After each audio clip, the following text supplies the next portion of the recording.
Je suis en remise en question en tant qu'étudiant. Souvent, on peut être un peu laxiste par rapport à certains sujets de notre vie. L'année pour moi, des 18-20 ans, c'est vraiment l'année des épreuves. J'ai jamais vécu autant de choses que l'année de mes 18-20.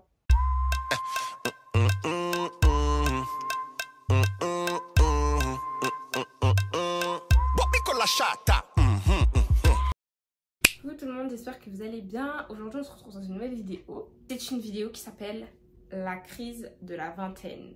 Ok. J'avais envie de donner des conseils à toutes les personnes qui viennent d'avoir le bac, à toutes les personnes qui pensent que la vie va être normale, que la vie va être paisible, que c'est la vraie vie qui commence. Oui, la vraie vie des problèmes. Aujourd'hui, j'avais vraiment envie de m'asseoir et de vous dire, moi, ce que j'appelle la crise de la vingtaine. J'ai pris des notes et j'ai demandé à mes amis, à mes proches, toutes les personnes en fait qui avaient plus de 20 ans ou la vingtaine, enfin les gens qui ont mon âge quoi. Qu'est-ce que vous avez vécu entre vos 18 et vos 20 ans? Qu'est-ce qui a été pour vous, genre, je dirais pas un choc, un électrochoc ou quoi, mais qu'est-ce qui vous a perturbé? Je t'ai dit mais je m'attendais pas à ça en fait, je m'attendais pas à ça. Est-ce qu'on peut revoir le contrat s'il vous plaît? Asseyez-vous, on va parler à cœur ouvert. J'ai sélectionné 3 domaines en particulier. Donc le premier domaine c'est les études, le deuxième le travail et le troisième domaine qui est à peu près mon préféré, c'est les relations humaines. Donc c'est parti pour commencer avec le premier domaine qui est les études. Bon, c'est pas que j'en ai marre mais je suis un peu fatiguée. Je pense que à nos 18 ans, on voit un peu la vie en rose. Genre c'est bon, tu vois, j'ai le bac, je vais manger du riz. Là aujourd'hui c'est la folie, ma mère va être contente, je vais l'appeler là, je ne l'ai pas encore appelé. Mon père va être content. Ce soir on va manger du riz. Après avoir mangé du riz, mon coco, tu vas devoir faire autre chose, tu vois. Peut-être déjà passer par Parcoursup, puisque tu as déjà eu ton bac, ou hors Parcoursup et tu as choisi une école, ton université ou pas. Mais avant de choisir ton université, ton école, etc., bah, il fallait déjà que tu saches ce que tu voulais faire plus tard. Qu'est-ce que je veux devenir? Et souvent, là, pour le problème, en fait, quand on a 18 ans, c'est qu'on se dit, ah vas-y, moi je vais faire des études de médecine, ou oh vas-y, je vais faire des études de commerce. Mais est-ce que tu sais vraiment le métier que tu veux faire? Parce que ça part de là.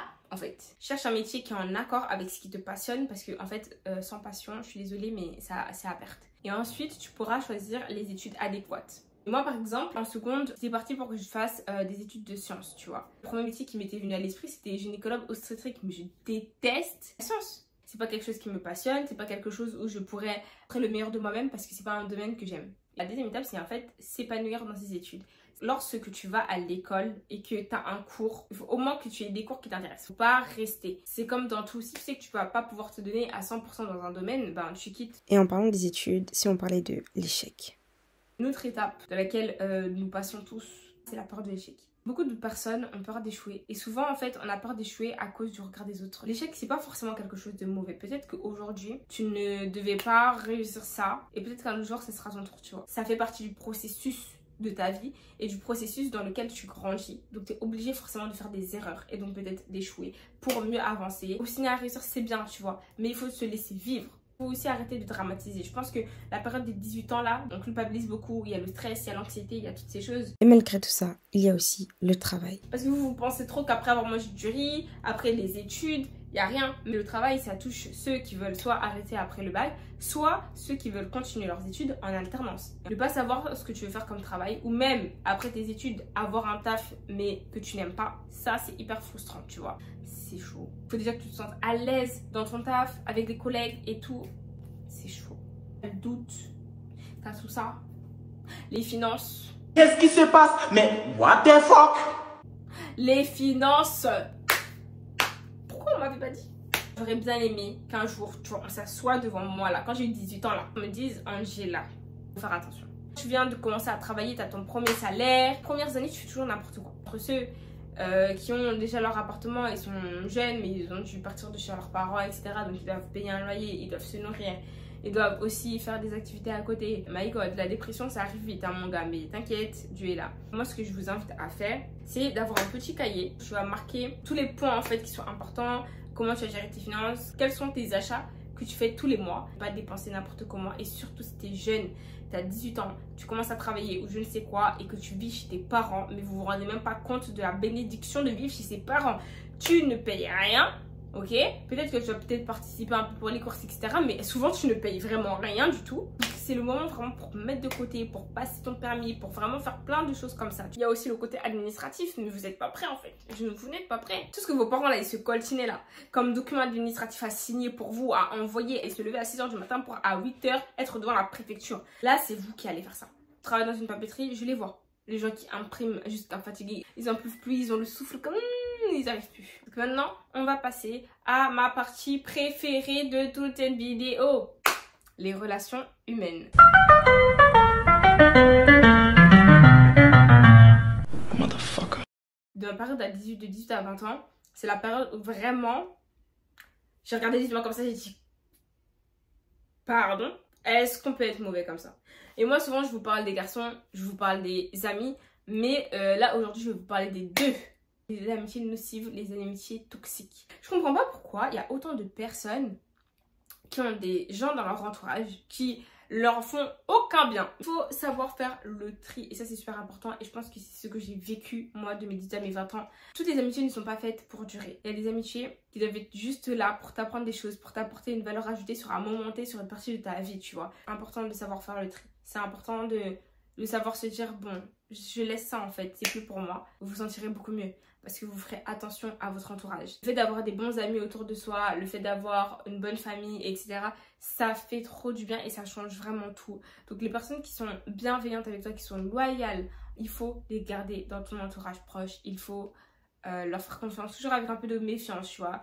Parce que comme on dit, la confiance n'exclut pas le contrôle. Tu te méfies un petit peu parce qu'on sait jamais. Du jour au lendemain, ça peut changer. Ça peut changer comme les mecs. Oui, parce que les mecs changent. Les peines de cœur...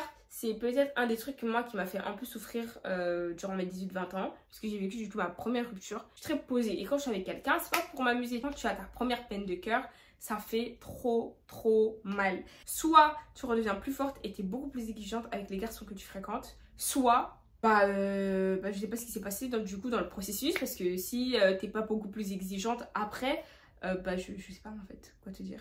Ne laisse personne venir te rabaisser parce que tu as une certaine valeur, tu vois, tu as une certaine valeur, tu es en tant que femme, tu es quelqu'un, ok, tu es quelqu'un et si la personne là, elle t'a quitté ou tu l'as quitté, peu importe, c'est parce que tu savais ta valeur. Si tu l'as quitté, c'est que tu connaissais ta valeur et que cette personne n'était pas assez bien pour toi. Et si t'a quitté, c'est la même chose. Ça veut juste te dire que vous deux, vous n'étiez pas fait pour finir votre vie ensemble. Oui, je sais, je suis un peu en train de partir du sujet, mais ça fait partie de la crise de la vingtaine. Pourquoi?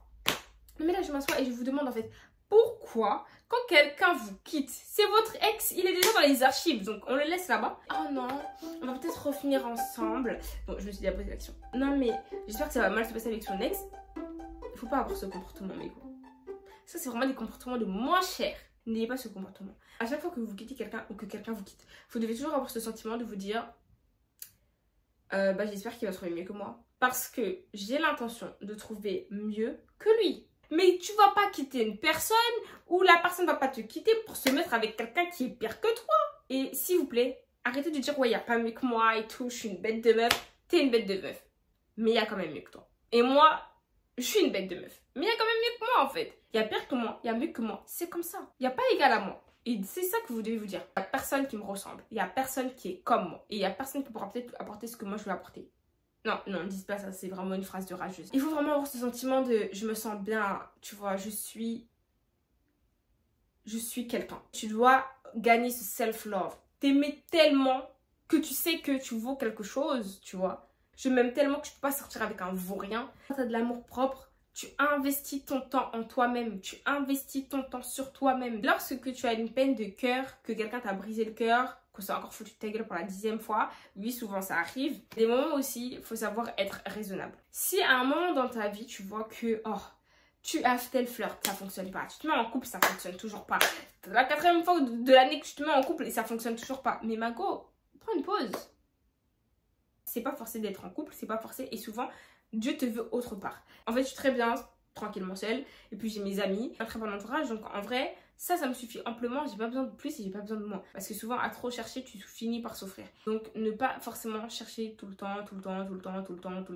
à avoir ce que les autres ont. C'est pas forcé, il n'y a pas d'âge pour se mettre en couple, il n'y a pas d'âge pour se marier, il n'y a pas d'âge pour avoir des enfants. Tu le fais quand t'es prête et quand t'as trouvé la bonne personne. Ne te mets pas en couple par pitié entre parenthèses parce que t'as pitié de quelqu'un ou t'as pitché d'une situation et pas ici pour faire du bénévolat. Ça me convient pas, je continue pas en fait. Et c'est normal et c'est comme ça qu'on doit réagir en tant que femme et en tant que personne qui investit son temps sur soi. Il faut avoir confiance en soi, confiance en ce que tu accomplis, confiance en ce que tu fais. Et c'est super important. C'est fini en tout cas pour les relations humaines, pour les études, pour tout ça. Franchement, j'essaie de vous résumer un petit peu quelques points sur lesquels vous pouvez passer pendant votre crise de la vingtaine.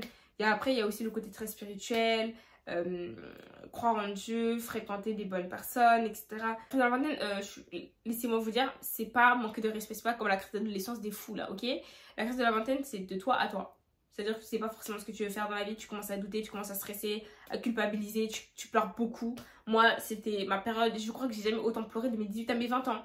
De tristesse, de colère et de joie. Mais en tout cas, je suis contente parce que ça a fait que j'ai bien grandi. J'espère vraiment que cette vidéo vous aura plu. N'hésitez pas à me dire si vous voulez plus de vidéos de la crise de la vingtaine. J'aime trop parler comme ça à cœur ouvert, faire des petits conseils, donner des petits conseils amicaux et tout. N'hésitez pas aussi à me dire en commentaire quels ont été vos petits soucis. Sans rentrer dans les détails, j'ai pas besoin de savoir. Et même si vous voulez rentrer dans les détails, moi je serais ravie de lire, de vous répondre. Donc n'hésitez pas à me dire quels ont été vos soucis de la crise de la vingtaine. Qu'est-ce qui vous a irrité. So, we continued. Juste 20 ans, donc la crise de la vingtaine, je crois qu'elle va continuer encore une bonne dizaine d'années.